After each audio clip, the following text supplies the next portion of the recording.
अगर सियासत में सत्ता को लेकर परिवारवाद हावी हो जाए तो फिर सत्ता का संघर्ष बड़ा हो जाता है। ऐसे में कई बड़े और कड़े फैसले लेने पड़ते हैं, क्योंकि सवाल पार्टी और साख का होता है। यूपी की पूर्व मुख्यमंत्री और बहनजी नाम से मशहूर मायावती को भी यही कुछ करना पड़ा।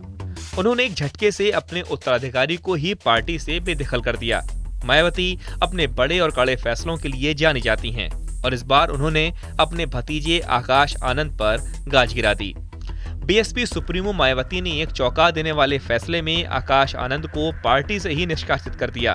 आकाश को पार्टी छोड़ने का कारण उनके ससुर अशोक सिद्धार्थ के प्रभाव को बताया गया है।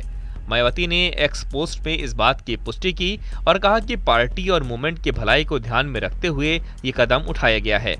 मायावती का कहना है कि बीएसपी की ऑल इंडिया बैठक में यह निर्णय लिया गया कि आकाश आनंद और अपने ससुर के प्रभाव में आकर पार्टी हित को नजरअंदाज कर रहे थे। इसी के चलते उन्हें नेशनल कोऑर्डिनेटर सहित सभी जिम्मेदारियों से मुक्त कर दिया गया।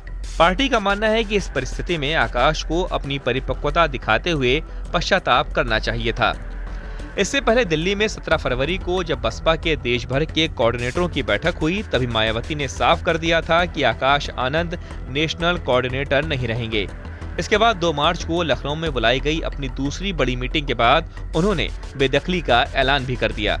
दूसरी बार आकाश से पार्टी के सभी पद छीन लिए गए। आकाश आनंद को हरियाणा का प्रभारी बनाया गया था, दिल्ली का प्रभारी बनाया गया था, मगर पार्टी वहां कुछ नहीं कर पाई। तो वहीं पार्टी के भीतर आकाश के काम करने के तौर तरीकों पर मायावती की करीबी नेता सवाल उठाने लगे थे।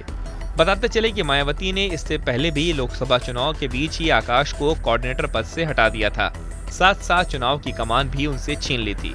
हालांकि बाद में मायावती ने कुछ हिदायतों के साथ आकाश को पार्टी में वापस एंट्री दी थी, लेकिन अब लगता है कि आकाश आनंद के लिए बीएसपी के दरवाजे बंद हो गए हैं।